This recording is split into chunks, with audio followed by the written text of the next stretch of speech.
This will be the last problem in this unit for design of one-way continuous slab. Okay, so you have a problem like this. Design a one-way continuous slab for a hall in a building. The slab is supported on 250 mm wide beam spaced at 4 meters center to center. Okay, in the hall, the width of the beam is 250 mm. Clear span of the beam is 9 meter. Live load on the slab is 3 kilonewton per meter square. Dead load to partition etc. is 1.5 kilonewton per meter square. And you have to use M20 grade concrete and Fe415 grade steel. Do the necessary checks and draw to a scale the reinforcement details. Okay. Now you have to understand a few things. See, this is a hall is given. Hall in a building is given, and the hall has a beam of clear span 9 meter, and the beams are placed at 4 meter center to center. Okay. So if you see here, let us say this is a hall. The clear span of the beam that will become the 9 meter. That will be a short span. Okay. So this will be the 9 meters. That means your beam is, as I told you earlier, if you have to cover this hall with a beam, your beam will be oriented in the short span direction, not in the long span direction. If you are providing beam in the long span direction, your will be so heavy that you might have to provide the beam depth of half of the room height itself. So it will be very, very highly dangerous and also uneconomical, and it will be completely, it will not be aesthetic also. So clear span of the beam is, this is the beam, this is the clear span. So short span in the hall will, this length is not given. It can be any amount of length, does not matter, because they have given you what is the spacing of the 250. The slab is supported on 250. This is a plan. This is 250 mm width, this beam, and the center to center spacing is 4 meter between successive beams. Like this, many beams are there. So you don't worry about how much length it is, because hall usually have a long length. One side will be short, another side may be long. So this is it. Right now, these are the beams. These are the brickwork wall. These are the brickwork. These are the intermediate beams. Now, right now, what is continuous beam? You have studied in a structural analysis. When do you say a beam is a continuous beam? Anyone?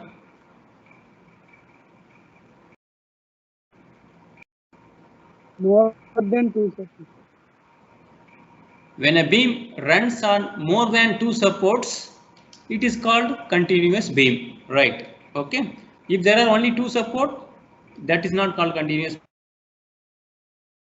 If it is supported by more than 2 supports, then it is called continuous beam. Okay. That and all elementary thing you are already aware of it. Now you write down all the given data. This is a plan. Now if you take a section like this, so this is a brick wall, I have cut it off, and this is the one beam here, one beam here, one beam here, like that is there. On top you are covered with slab. Okay. Now this span is called end span. Okay, this span is called end span. This is also called end span.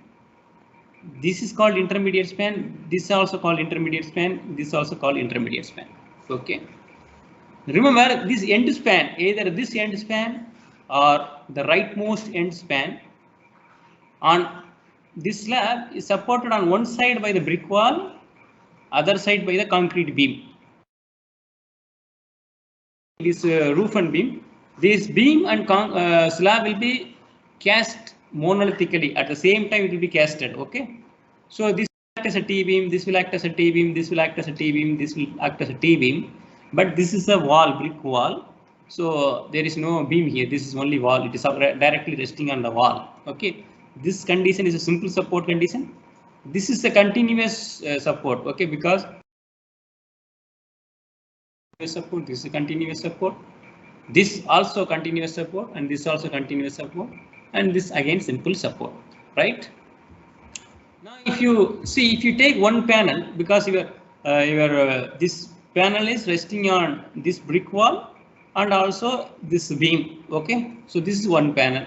Like that, you can have several panel, right? Now, if you see clear span of the beam, this is 9 meter given. Clear span of the beam is 9 meter. Okay, and spacing of the beam is given as 4 meter. Center to center spacing. This center to the center is 4 meter. Likewise for all these beams. Now width of the beam is given as 0.25 meter. The width of the brick wall also 0.25 meter only. Okay. So what is the short span of slab? This will be the one panel. Now center to center is 4 meters. That is center to center is 4 meter. So clear span, this from this face to this face, inside space is how much? What is the spacing? What is the span? So 4 meter minus 0.25 by 2 here, minus 0.25 by 2 here. So total, if you reduce one width of the beam, you will get 3.75 meter. So the short span of the slab is 3.75 meter. Now you should check whether the given slab to be designed as a one-way slab or two-way slab. How will you do that? So Ly by Lx, the long span, there is a clear span of the beam, that is Ly, that is 9 meter. Lx is a short span of the slab, which is 3.75 meter. So we have taken both clear span, 9 meter also clear span, 3.75 meter also clear span. So 9 by 3.75 is coming out to be 2.4. So since it is greater than or equal to 2, this slab will be designed as a one-way slab. Since this slab is running over the many supports, this will be designed as a one-way continuous slab. And live load is given as 3 kilonewton per meter square. Dead load due to floor finish and partition is given as 1.5 kilonewton per meter square. And grade of concrete and grade of steel is given as follows. So far, is there any doubt to anybody?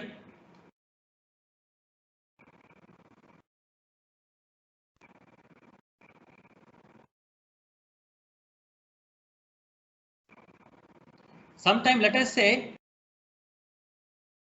continuous slab for a hollow building 9 meter by 16 meter. So this is 9 meter and this is 6, right? And the slab is supported on all this thing is same. This is not there. This statement is that not there. Clear span of the beam is 9 meter is not there.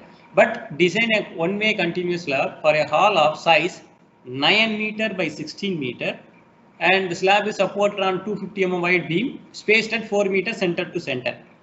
Most of the time, the student make mistake. They will write here short span is 9 meter, long span is 16 meter. So 16 by 9, which will be less than 2. So that should be designed as a two-way slab. That is completely wrong. You have to first put the beam with respective center to center spacing, and then take only for one panel. Don't take the entire hall. You have to take for only one panel, because the slab is supported by the several supports. So you have to count for the immediate support only, wherever the slab is resting. Okay. So for this one, it is 9 meter and this side is 3.75 meter. So accordingly, you calculate one-way slab or two-way slab. Right? Is that clear, everyone?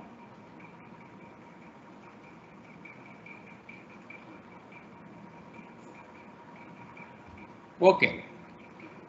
So this is it. Okay. So here is the 3D view. This is one panel, and this is 4 meter center to center. This is another 4 meter center to center, another 4 meter center to center, another 4 meter center to center. This clear span of the beam is these are the beam. This beam, this is the beam. That clear span is 9 meter. Now your because this is your short span 3.75 meter and this is 9 meter. So short span will be your direction where your main steel will be put. Right? These are all adjacent span. Okay. And again, we will take only 1 meter width of strip. Okay, 1 meter width of or 1000 mm strip. Only you will be designing. Only you will be designing this one, and you can design this. You can design this. You can design this, and same amount of reinforcement you place from beginning to end of the slab. Okay. Now, second step is to find out factored bending moment and shear force.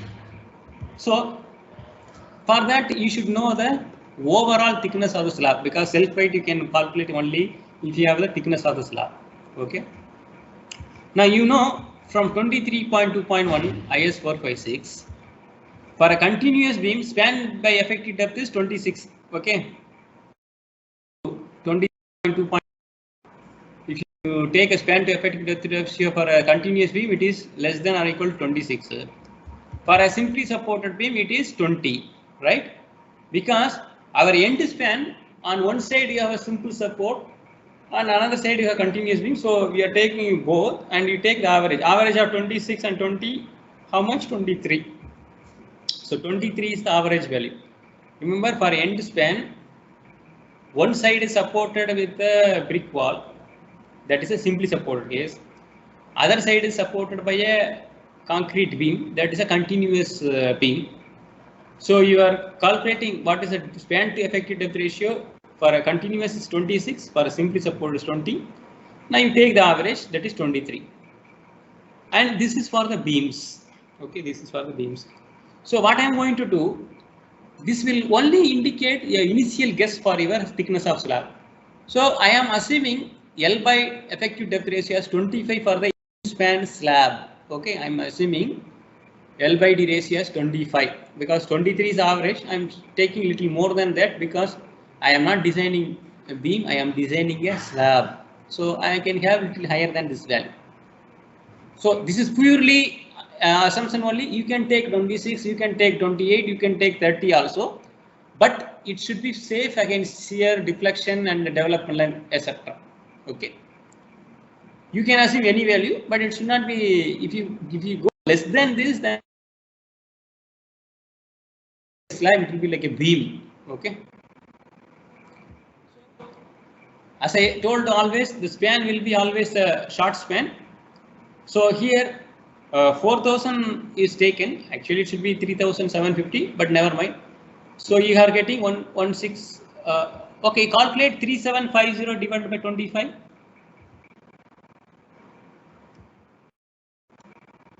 What is the value?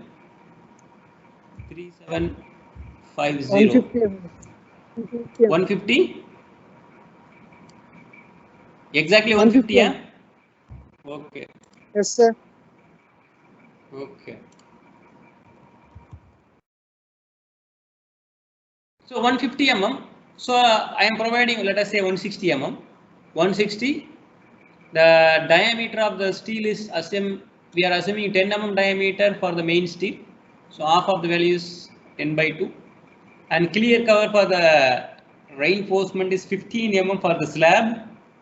For a slab, if no exposure condition is given, you can take 15 mm as the nominal cover or clear cover. So 160 to 150, but we have taken 160. It's fine. Okay, you can modify yourself later on. Okay, but I am doing with 160 mm. Okay, you can modify to 150 and then check later on everything. So provide overall depth 180 mm. Now, effective load you can find out. Here, whenever you are designing a continuous slab or beam, if you see the code, table 12 has a bending moment coefficient for a continuous beam or slab. Like it will be here continuous beams, moment and shear coefficient for a continuous beams. It is same for slab also. Okay, so beams and slabs over free end supports. If testing on the simple support is also called free end support, then the bending moment coefficient W L by 24, where W is a total design load and L is the effective span. This is, remember, this W is a capital W. So if you want to write in terms of small w, it will be W L square by 24. For a simple support, the bending moment coefficient or bending moment value is WL square by 24. Okay, that is the for a continuous beam moment at simple support. Okay, now are given type of load, dead load and imposed load. These are the dead load coefficient, these are the live load coefficient. So you have to calculate dead load and live load separately. Okay, so here also you will see dead load is shear force coefficient. This is dead load and this is live load. Now here you see support moments and span moments. See here in a continuous beam or slab, these are the are end. This is support moment at support next to end support. At support next to end support means this is the end support. This is the support next to end support. This is the support next to end support. This also support next to end support. Okay.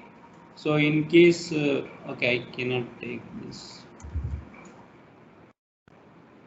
And this is the intermediate support. Okay, that's what you see here.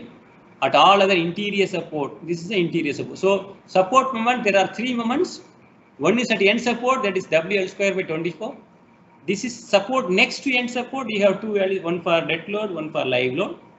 And all other interior support, again for dead load and live load, you have a coefficient given in table 12 of IS 456-2000, page number 36, right?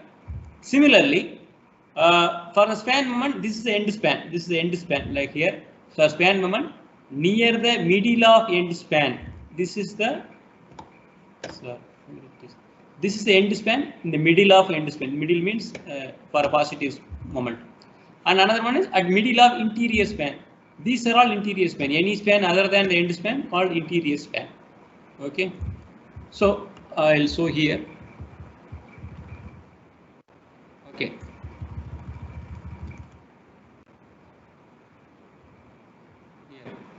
So this is the end span, this end span, this is support next to end support, interior support. Okay. So that is why you have the coefficient like that. So you have to calculate dead load live separately. So first dead load due to floor finish and partition is given as 1.5 kilonewton per meter square. It is given in the problem itself. Self weight of slab, again it is written here, so it is not right.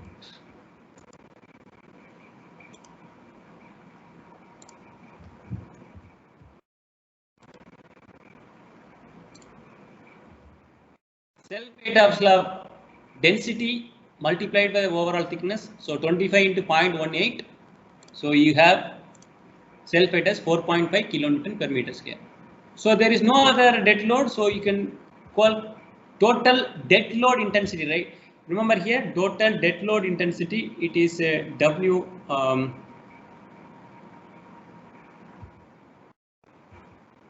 going to write this as WDL, dead load.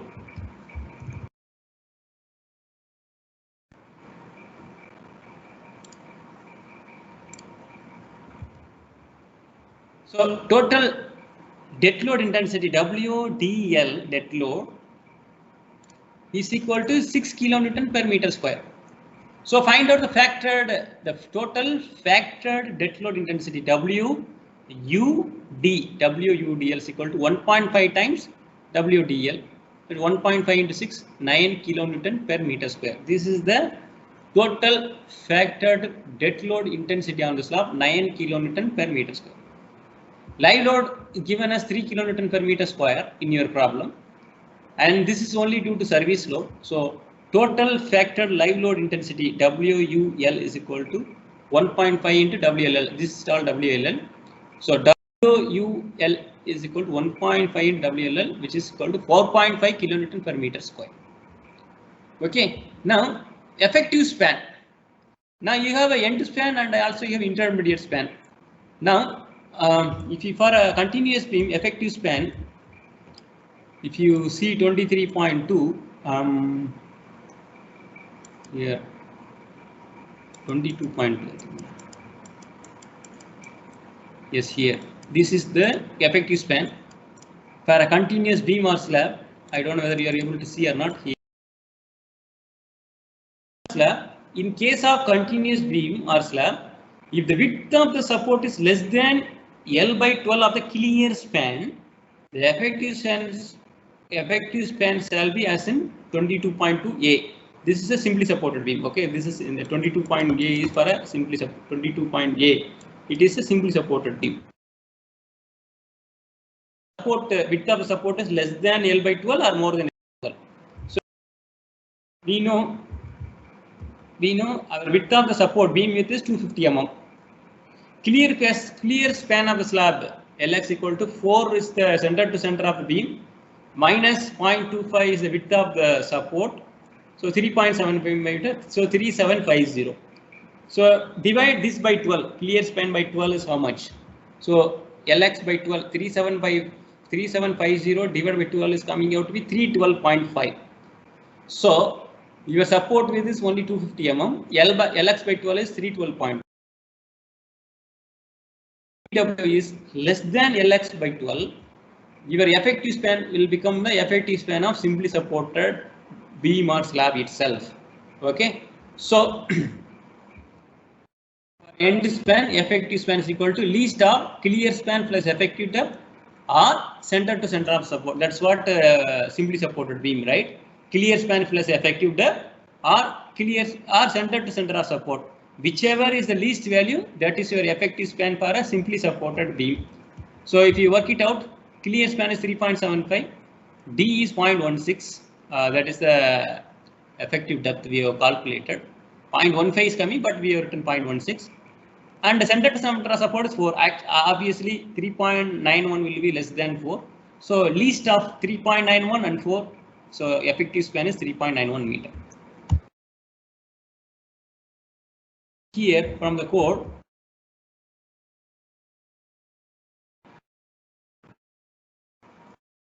for intermediate spans, the effective span shall be the clear span between the supports. Is it clear? So for the end span with one end fixed, in our case, one end is not fixed, one end is simply supported. So here for the one end fixed and the other is continuous or for intermediate span, the effective span shall be clear span between the support. Okay. So for intermediate span, it is a clear span. Okay. The supports are wider than L by 12 of the clear. This one.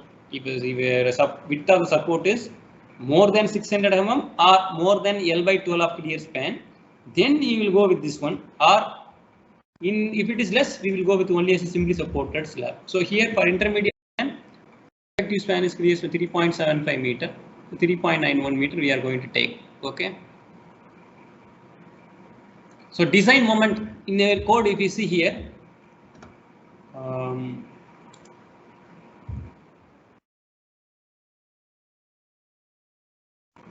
36 here in table 12, a note is given for obtaining the bending moment. The coefficient, here is a coefficient given, shall be multiplied by the total design load and effective span. They are always writing total design load. They are okay. This is not intensity. It is a total design load and the effective span. So here design moment is M is equal to maximum bending moment coefficient multiplied by intensity of load, factored intensity of load multiplied by effective span square. This is what you should write down. This bending moment coefficient will come from this table 12, right? Now you see here, okay. These values for dead load and these for the live load. Now if you see each of these combination, which will give the maximum bending moment? We have 2, 3, 4, 5. These are the 4 columns are there. Which combination will give the maximum bending moment? You see, which will give the maximum bending moment? Anyone? Which coefficient will give maximum bending moment?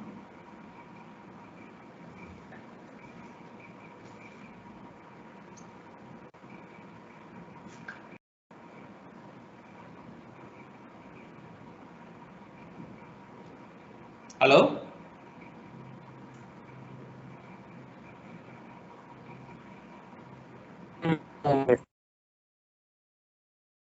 At middle of internal span. Middle of interior span. Interior. See, these values are in denominator, it is not in numerator.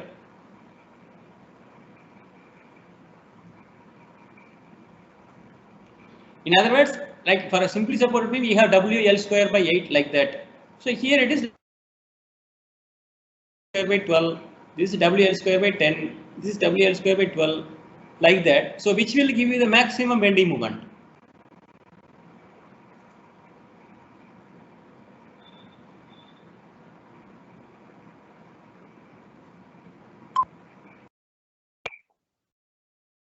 Which combination will give you the maximum bending moment? Are you able to at Yes, sir. third or fourth or fifth? At support next to the end support. Which column will give you the maximum bending moment? Fifth, fourth, third or second?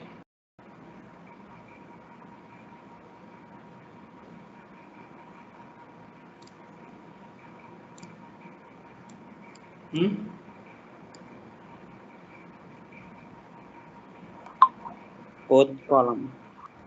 Obviously, this will give you the least because this is the denominator is very low value here in both cases. So obviously, this combination is going to give least maximum value of bending moment. So we are going. This is for a dead. Okay, that is written here live load and dead load. So if you take that one here, from table 2, maximum bending moment coefficient is 1 by 10 for dead load. Okay, so if you are using this one, design moment mu is equal to maximum bending moment coefficient for dead load is 1 by 10. WU for a dead load is WU into dead load.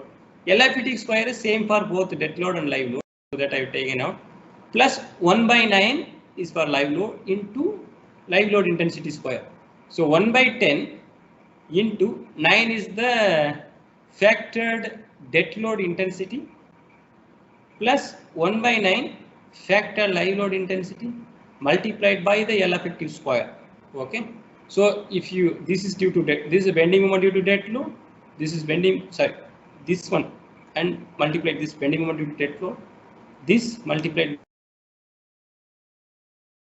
If you substitute all this thing, you will get 21.4 kilonewton meter or 21.4 into 10 power 6 Newton millimeters. Okay. Is there any doubt in anybody about finding out the bending moment, design bending moment? You have a two factor, one for dead load, one for live load.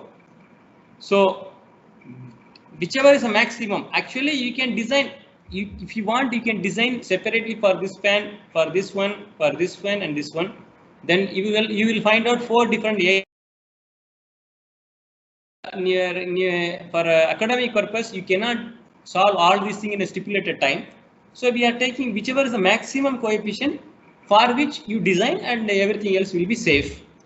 So 1 by 10 for dead load, 1 by 9 for live load. So design moment we have calculated using this one, maximum bending moment coefficient corresponding dead load or live load into L effective square.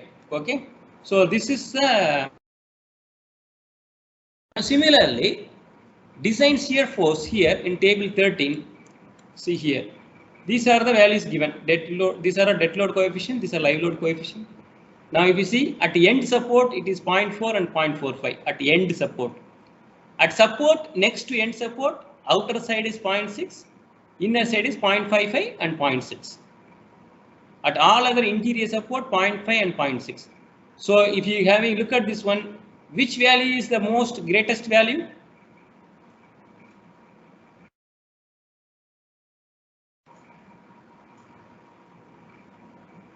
What is the greatest value here?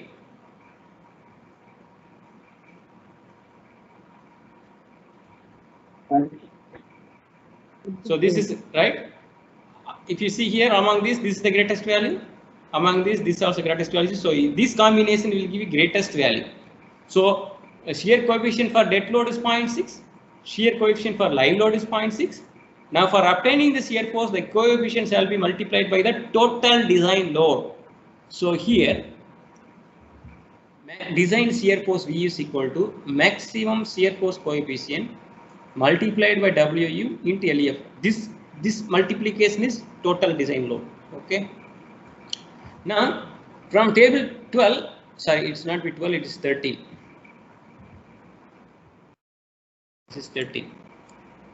Shear coefficient comes from 13. So from table 13, maximum shear force coefficient 0.6 for DL, 0.6 for live load also. So now if you calculate the design shear force V is equal to 0.6 in dead load intensity, because both coefficients are same. So I include dead load plus live load intensity together into 3.91 is the L effective. It is coming out to be 31.67 kilonewton. Now hereafter the design is depth. Check for effective depth, you know, for FE415 CK B into D square. MU found out in the from previous step, which is 21.4 into 10 power 6. So from this you find out D required. So if you substitute MU for 21.4 into 10 power 6, 0.138, FCK is 20, width of the slab is 1000 because we always design for 1 meter. So depth required is only 88 mm. We have provided 150 or 160 mm, which is greater than depth required for a balance section. So this become a singly reinforced section and under reinforced section. Now design of main reinforcement. Now because for under reinforced section MU is equal to 0.87 Fy ASTD, this formula as usual from page number 96. So you substitute for MU 21.4 and 10 power 6, 0.87 Fy AST, effective depth 1 minus Fy into AST divided by FCK into B into D.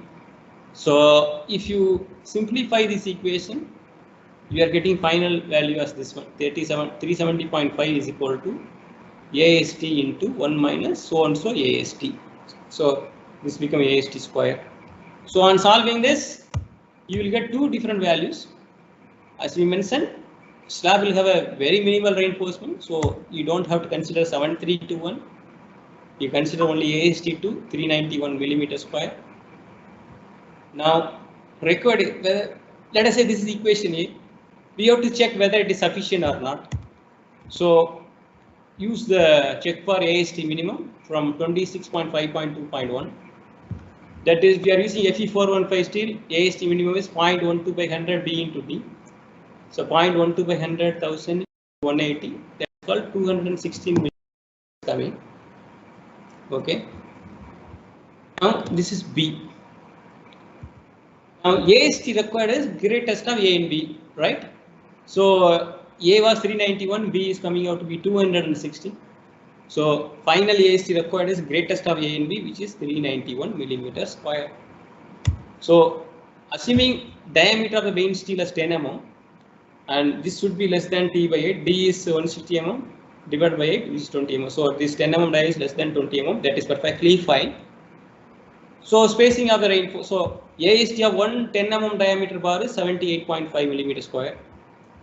Therefore, the spacing of this main reinforcement is 1000 multiplied by area of one main reinforcement, one main bar divided by total area of steel required, that is 391.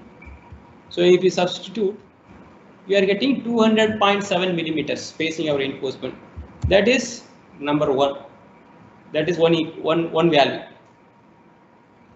And maximum spacing between the main reinforcement as per 26.3.3 B1 is it should not be greater than 3 times the effective depth. 3 times effective depth is 480 mm. This is the second value, and 300 mm. This is the third value. Your final spacing should be less than 1, 2, and 3. So provide 10 mm diameter main steel at it is 200.7. So I can provide 200 millimeter center to center spacing. For the workers, it will be very easy to mark 200 mm than 190 mm or so. So you're providing 200 mm center to center, and anyway this 200 mm is less than 200.7, right? So if you are providing 10 mm diameter main steel at a spacing of 200 mm center to center, what is the amount of area steel you have provided? Amount of area steel you have provided is 1000 into area of 1 bar divided by spacing 392. Remember, sometime the student make this value as 201 or 210. Okay, you should never reduce the spacing. So suppose, let us say the spacing of, if you instead of 200 you are provided with 210, right? Let us say I provided 210 or 220. Now what will be the AST provided will come 1000 into 78.5 divided by 220. How much? One of you work out, please let me know. Suppose instead of reducing this value in the final spacing, I have put 210 or 220. Let us say I put 220. If you put spacing as 220, what is the AST provided? Calculate and tell me. Instead of 200, if you provide 220, what is the AST provided?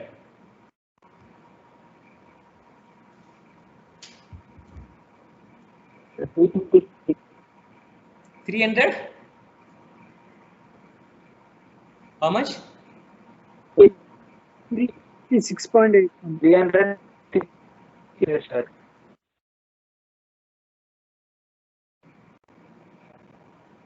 So AST required is 391. So if you provide a higher spacing here, you will AST provided will be much less. So that is not safe. Okay. So your spacing should be always less. Okay. Okay. Now design of distribution reinforcement. Now again minimum reinforcement we are supposed to provide. That you are 8 mm dia. Spacing of distribution reinforcement will be 1000 into area 1 distribution steel is 50 divided by AST minimum is 216. That's what you are writing here. So this is working out to be 231 millimeters, right? And again this is one value. Again you have two check values. As per the code, maximum spacing between the distribution steel should not be greater than 5 times the effective depth. 5 into 160 is 800 mm or 450 mm, whichever is less. So you have three values, 231 mm, 800 mm, 450 mm. So your final value should be less than all these three. So I am providing 8 mm diameter distribution steel at 230 mm spacing center to center. You can provide 220, you can provide 200, you can provide 225 or more than 231 millimeter. Okay, right. Now we have to do the shear force. We calculated using the dead load factor, total factored dead load. So 31.67 into 10 cube newtons. So if you find out the nominal shear stress VU by VD, it is coming out to be 0.198 Newton per millimeter square. Now find out the design shear strength of concrete slab. Again, as I mentioned in last 2-3 class, for a design shear strength of concrete slab is K into tau C, where K is the coefficient given in table number so and so in page number 72. Now for M20 grade concrete, minimum tau C value is 0.28. So minimum value of tau C itself 0.28 and your nominal shear stress is only 0.198. The stress due to the external load is less than the minimum strength of concrete, so it is always safe. So since your tau V is less than K into tau C, because K will be always more than greater than or equal to 1. So tau C is minimum value is itself 0.28. So K into tau C is going to be more than 0.28, right? So since your tau V is less than this K into tau C, there is no need of providing any shear reinforcement. Now check for deflection. Again, L effective by D provided should be less than the allowable limit or the maximum permissible limit. This is called maximum permissible limit or allowable limit, and this is actually provided limit. For continuous beam or slab, this basic value is 26. But we have taken one end span which has simply supported as well as continuous. So we will take 23. Okay. Alpha is because our span is only 3.75 meters, so that becomes 1. Gamma is 1 because there is no compression steel. Zeta is equal to 1 because we are not designing a T-beam, we are designing a slab. Okay. So now modification factor you have to find out from figure number 4 of IS 456. So as per that, the stress in the steel will be 0.58 into Fy divided by AST required divided by AST provided. So that is 0.58 into Fy is 415. AST required was 391. AST provided was 392. So that is almost comes out to be 240 MPa. Fs is 240 MPa. Now 100% of tensile steel, that is an x-axis value. 100 AST provided by BD. 100 into 392 divided by 1000 into D, it is coming out to be 0.245. Now for this 240 MPa and 0.245, find out this one. So 0.245 means what? This is 0.4, this is 0.2. So this middle will be 0.3. So in between it will be 2, this will be 0.245. Okay. And 240 MPa, 240 is here itself, 240 is there. This curve is 240. So wherever it's hit, so it is hitting just below 1.6. Okay. This is 1.6. It is hitting just below. This is the value. Now I have taken that value as 1.58 from this figure 4. Okay. This is what 240. This value is coming out to 1.58. I have taken. So if you compare now, 3910 L effective. That's what we calculated. 3910 for end span. Divided by 160 is coming out to be 24.43. Now this value, this 23 is for the average of simply supported on continuous slab. 1 into 1, it is coming out to be 36.3. Obviously 24.43 is lesser than 36.3. Therefore your slab is safe in deflection. There is no problem absolutely. So your check for deflection is absolutely. Now check for development length. So as usual, you find out the LD in terms of diameter. Since it is a continuous slab, near the support we will use only half of the area of steel provided. So when you calculate M1, you should use only half of the area steel.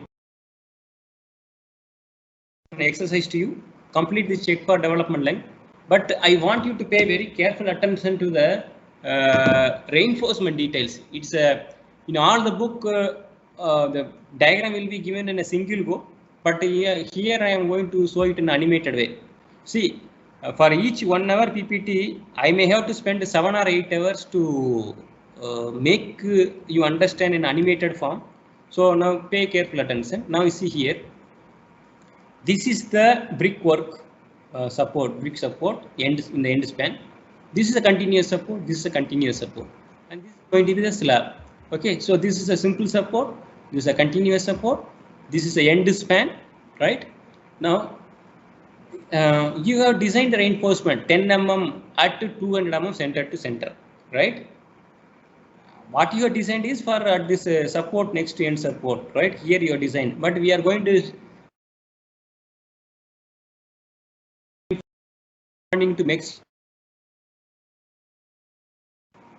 So what will you do is first take the mid span. This is the end span. In the end span,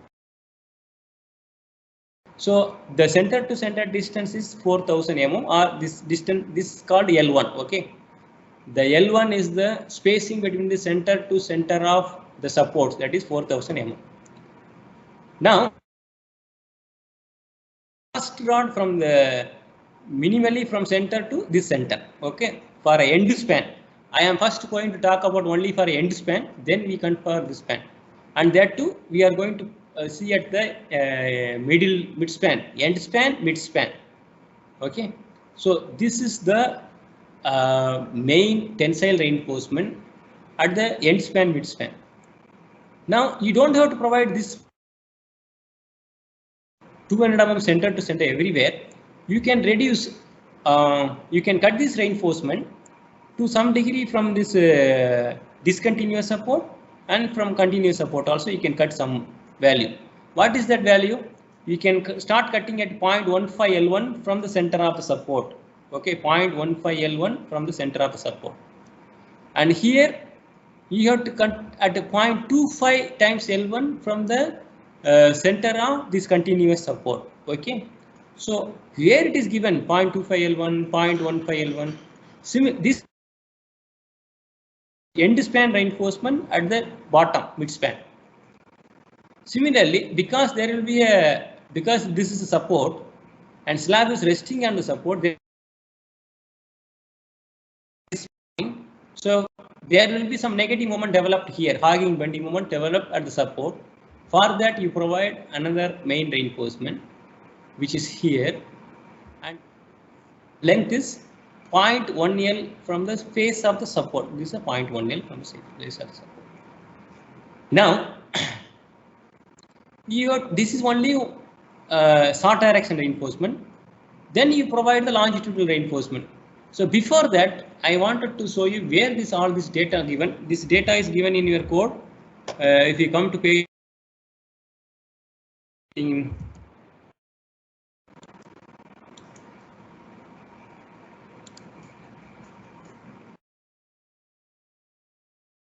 if you come to page number 90 or 92,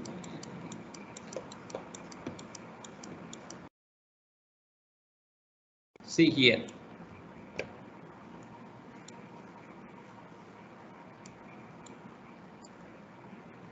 Tension. So this is the midspan reinforcement and this is a tension reinforcement. Okay, tension reinforcement provided at midspan in the middle strip shall extend in the lower part of the slab. This is the lower part of slab within 0.25 L of a continuous edge. This is a continuous support, so this is called continuous edge. So 0.25 L1 of the continuous support. So you can stop the reinforcement here, and or 0.15 L of a discontinuous edge. Your slab is not extending beyond this support. This is called stop the reinforcement at 0.15 L. So half of the reinforcement can be in this shape, and the remaining reinforcement it should be in this shape.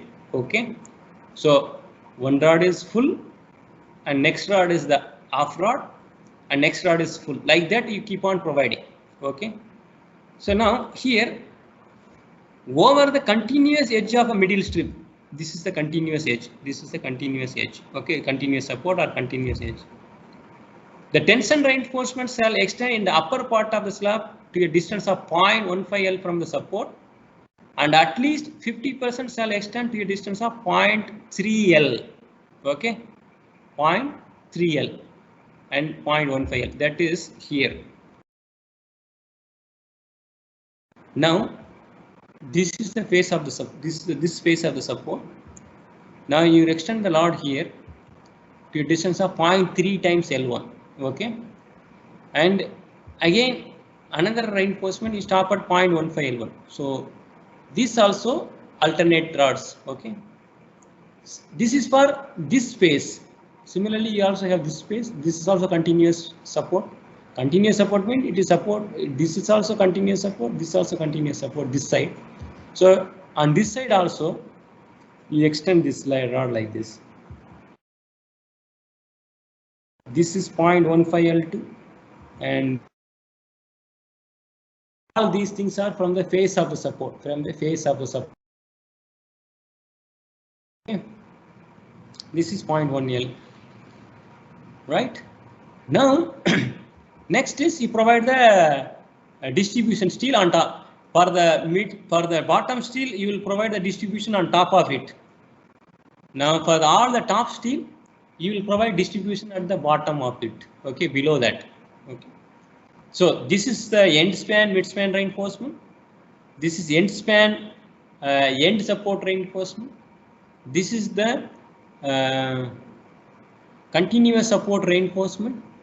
Now here this is L2, center to center, this is L2, because sometimes you might have a different L1 and L2.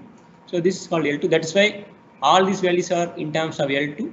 All of these are L1 values. All on this side are L2 values, because L2 start from here to here. Now here for the midspan here, you provide rod like this, and this is also continuous support. This is also continuous support. So you will have this as 0.25 L2, this also 0.25 L2. Okay, and on top of that you provide distribution steel. Okay, so this is how you step by step you go and provide reinforcements.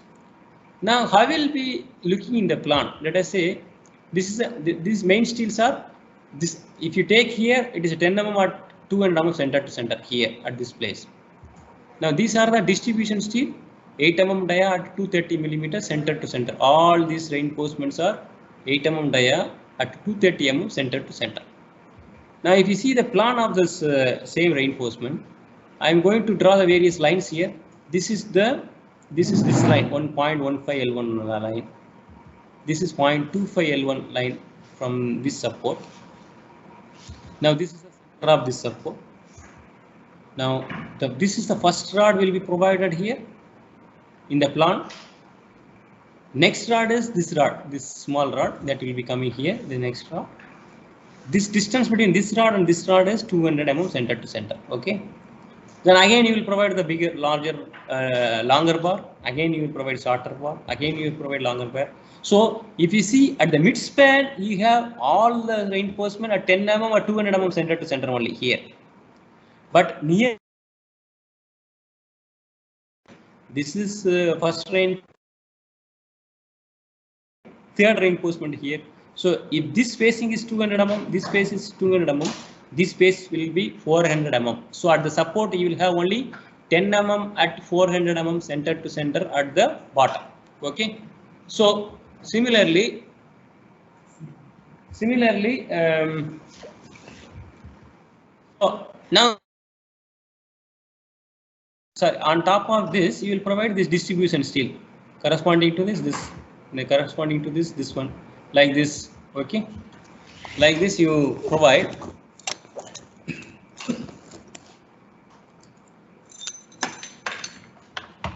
So these are the distribution steel. Okay, this is only for this bottom reinforcement I have shown it. This bottom reinforcement. Okay, so similarly for this side I have taken this center line here and this 0.25 L1 L2 line here, this 0.25 L2 line here. Now this block reinforcement, first you put it here, then next this magenta or mustard color, that is next, again next the bottom. Okay, it continues for an entire long span, means that 9 meter span. Okay, on top of this you provide all this distribution steel. So this is the plan for the this is a sectional elevation. This is the plan of bottom layer of reinforcement. Only if you cut this like this and see, this is the bottom layer reinforcement. Now in the top layer, how it will be? This is the top layer reinforcement. This is also top layer reinforcement. I am going to show only top layer reinforcement now. So let us say this is the slab, and this is the 0.1 L line. This is 0.3 L line. This is 0.15 L line. Similarly on this side also. Okay. Okay. Now what you will do first? The plan of top layer reinforcement. I am providing this reinforcement at the top, because only alternate bar will be bent up.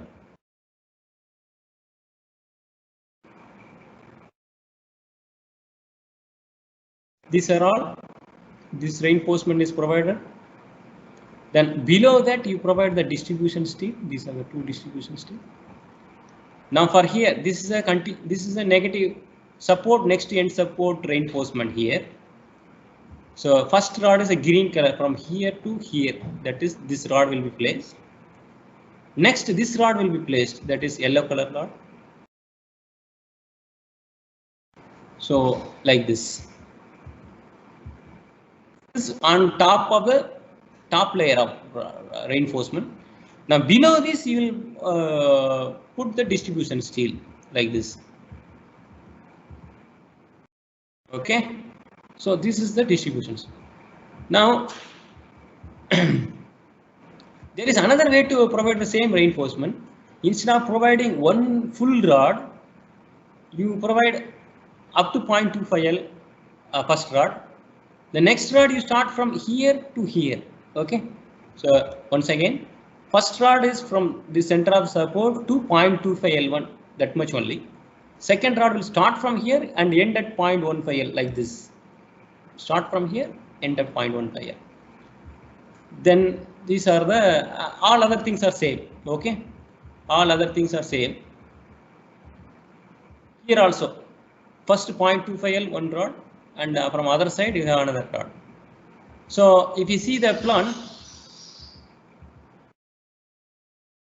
if you see here, so first rod is here, next rod is here, next rod is here, like that it will be alternate bars, it will be. Okay, this is at the bottom layer. Then you provide the distribution steel. Okay, similarly here also, like this you provide. Then provide. This is a plan of bottom layer. This is another configuration. Okay, so in the book they will give like this only. So this is the sectional elevation. So we can see if this is AS1, AS1 is at the midspan. Okay, you are at the midspan, you will have all the reinforcement will be there. But at the support, you will have only 0.5 AS1 because you are taking only half of the reinforcement to the top. So 0.5 AS1. So similarly here 0.3 L1, 0.15 L1, all these things here. This is only using straight bars, but if you are using bend up bar also same thing only. So if you look at the books, it will be given like this only, but I animated our whole thing for your benefit, so you can go through it. So that is the end of design of continuous slab, and as well as the end of unit 4.